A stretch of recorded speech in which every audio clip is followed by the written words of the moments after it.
Londoners, brace yourselves. Your wallets are in for a bit of a squeeze. We're talking about council tax, that yearly sum we pay for essential local services. You know, the bin collections, the libraries, the pothole repairs, sometimes. It's gone up, across all 33 boroughs. Now, I know what you're thinking. Not another bill hike. Believe me, I'm right there with you. But before we all reach for the pitchforks and march on Downing Street, let's unpack this a bit. These increases aren't about some lavish spending spree by your local council. It's a bit more complicated than that. We're talking about a perfect storm of economic factors.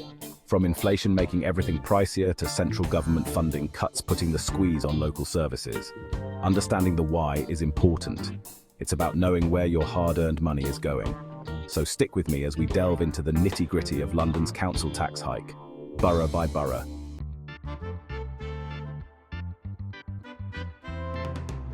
Let's be real, nobody likes paying more tax. It's like getting a parking ticket, a real mood killer. But these council tax increases, they're not some cash grab scheme dreamt up in a town hall basement. Local councils across the country, London included, are facing a perfect storm of budgetary woes. Remember those government funding cuts we talked about? They've been biting for years, leaving councils with less and less to work with. Inflation isn't just hitting our grocery bills, it's impacting everything, including the cost of providing essential public services. Think about it. The price of fuel for garbage trucks, the cost of materials for road repairs, it's all gone up. Add to that the rising demand for things like social care, especially as our population ages, and you've got a recipe for some seriously strained budgets. These increases are a symptom of a much larger problem, a problem that requires a national conversation about how we fund our local services.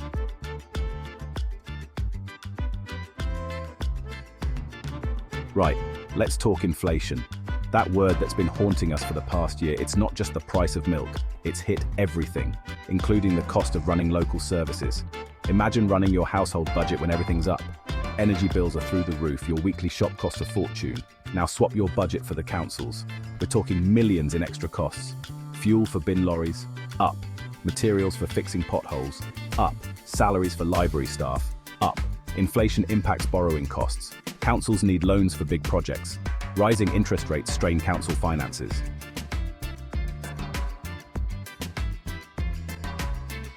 Now let's add another ingredient to this rather unappetizing financial stew: austerity.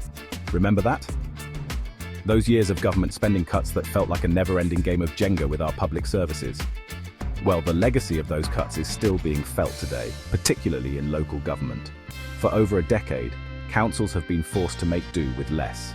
Central government funding, the lifeblood of many local services, has been slashed. The cuts have had a profound impact on the ability of councils to provide even the most basic services.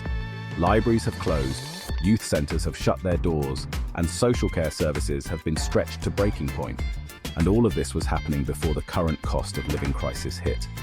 Years of underfunding have left councils vulnerable, struggling to cope with rising costs and increasing demand for their services. This perfect storm of financial pressures has created a situation where council tax increases, while unpopular, have become almost inevitable.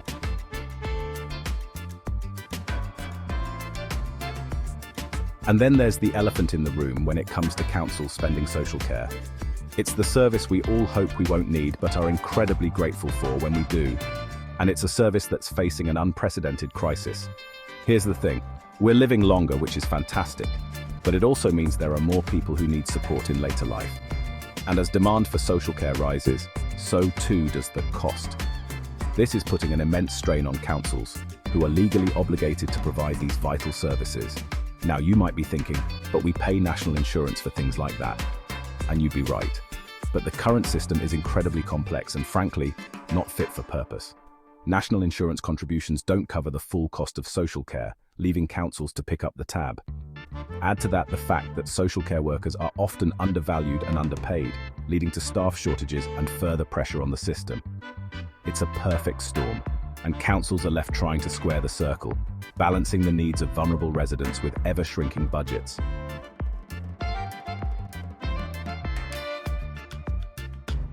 Right, let's get down to brass tacks. We've talked about the why behind these council tax hikes, but I know you're keen to see the cold, hard numbers. So, let's start our tour of London's boroughs in the north, shall we? From the leafy suburbs of Barnet to the bustling streets of Camden, council tax increases in North London are a bit of a mixed bag. Some boroughs, like Westminster, yes, the one with Buckingham Palace, have managed to keep their increases relatively low, opting for a 2.6% bump. Others, like Enfield, have gone for a heftier 4.99% rise. Now, before you go thinking Westminster residents are getting off lightly, remember that they already pay some of the highest council tax rates in the country. It's all relative, isn't it? Havering residents are facing a 4.99% increase, which will add an extra tenner or so to their monthly bills. Islington's gone for a similar increase, citing rising social care costs as a major factor. The point is, folks, even within a small geographical area like North London, the impact of these council tax hikes will vary.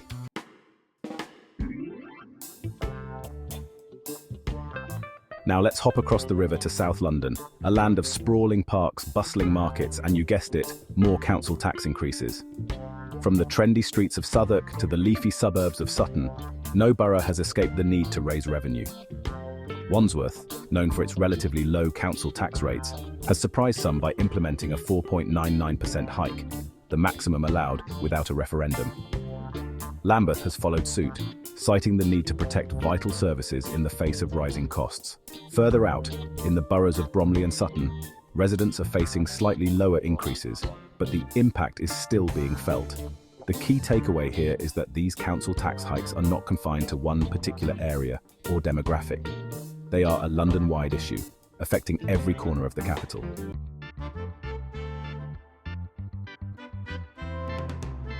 And now we venture east to the heart of London's industrial heritage, a region undergoing rapid transformation.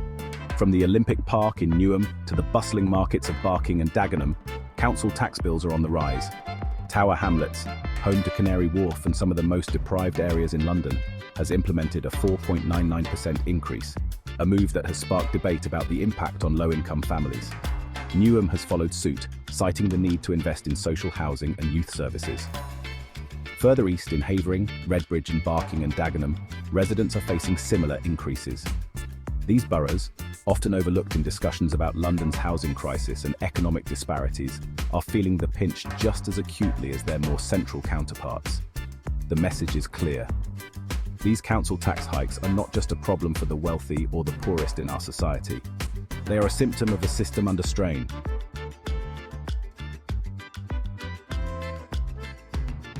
Finally, our council tax odyssey takes us west to a region of contrasts, from the affluent streets of Kensington and Chelsea to the multicultural communities of Brent and Hounslow. And yes, you guessed it, council tax bills are going up here too. Hammersmith and Fulham, known for its riverside properties and trendy eateries, has implemented a 2.99% increase, one of the lowest in the capital. Hillingdon, home to Heathrow Airport, has opted for a more substantial 4.99% rise, citing the need to invest in infrastructure and public transport. Ealing, with its mix of suburban streets and bustling town centres, has gone for a 4.99% increase, a move that has sparked concerns about the impact on local businesses and residents already struggling with the rising cost of living. The key takeaway from our whirlwind tour of London's boroughs is this.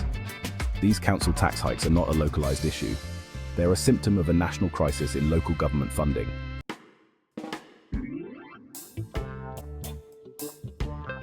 Alright, let's talk about the real-world impact of these council tax hikes because, let's be honest, numbers on a spreadsheet only tell part of the story.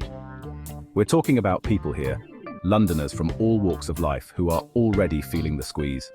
For some, an extra tenner or 20 quid a month might mean cutting back on a few luxuries, maybe that weekly takeaway or that fancy coffee habit. But for many, particularly those on low incomes or fixed pensions, it's a choice between heating their homes and putting food on the table. And it's not just about individuals and families feeling the pinch. Those government funding cuts we talked about earlier, they have a ripple effect, impacting everything from our local libraries and community centres to our schools and social care services. It's a domino effect, and it's hitting the most vulnerable in our society the hardest.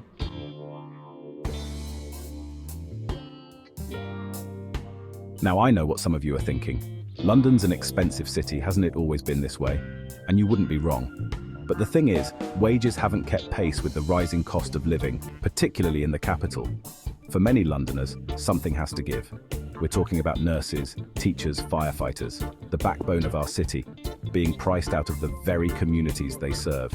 We're talking about families having to choose between paying their rent or putting food on the table. We're talking about an affordability crisis that's reaching breaking point. This council tax hike might seem like a drop in the ocean when it comes to the scale of the affordability crisis facing London, but it's yet another burden on the shoulders of those already struggling to stay afloat.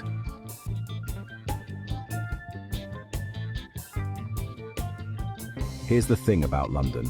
It's a city of stark contrasts.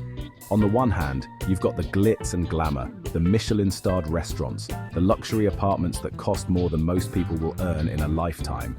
And then, just around the corner, you've got food banks struggling to cope with demand, families living in overcrowded housing, and children going to school hungry. This council tax hike, while impacting everyone to some degree, risks exacerbating these inequalities. Those on low incomes, who already spend a disproportionate amount of their earnings on housing and essential bills, will feel the pinch the most. Meanwhile, those at the top end of the income scale are likely to weather the storm with little more than a minor inconvenience. This isn't just about economics, folks.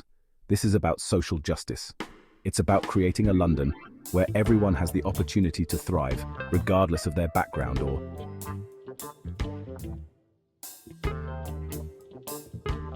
Investing in our future. Where's the money going?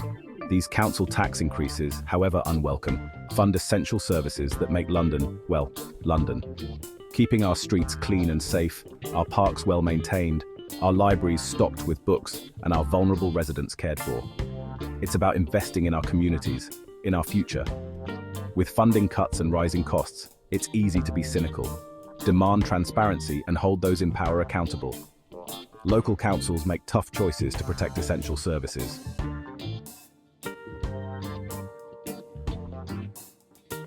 A drop in the bucket or a lifeline for services? Now, let's be realistic. These council tax increases aren't going to magically solve all of London's problems. They're not going to erase the impact of years of austerity or suddenly make London affordable for everyone. In the grand scheme of things, the extra revenue generated might feel like a drop in the bucket, especially when you consider the scale of the challenges facing our city. And yes, there are legitimate concerns about whether this money will be spent effectively, whether it will reach those who need it most. But here's the thing. Every little bit helps. That extra funding could mean the difference between a library staying open or closing its doors, between a youth centre offering vital support or being forced to turn young people away. It could mean more resources for our schools, more support for our most vulnerable residents, and more investment in the infrastructure that keeps our city running. It might not be a magic bullet, but it's a step in the right direction.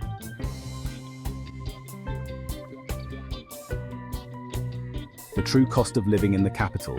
The London Council tax hike, a story of rising costs and tough choices, from inflation and government cuts to the demand for social care. Its impact on Londoners is significant. It's not just a few quid more on your bill, it's the true cost of living in the capital, a cost that's becoming difficult for many to bear.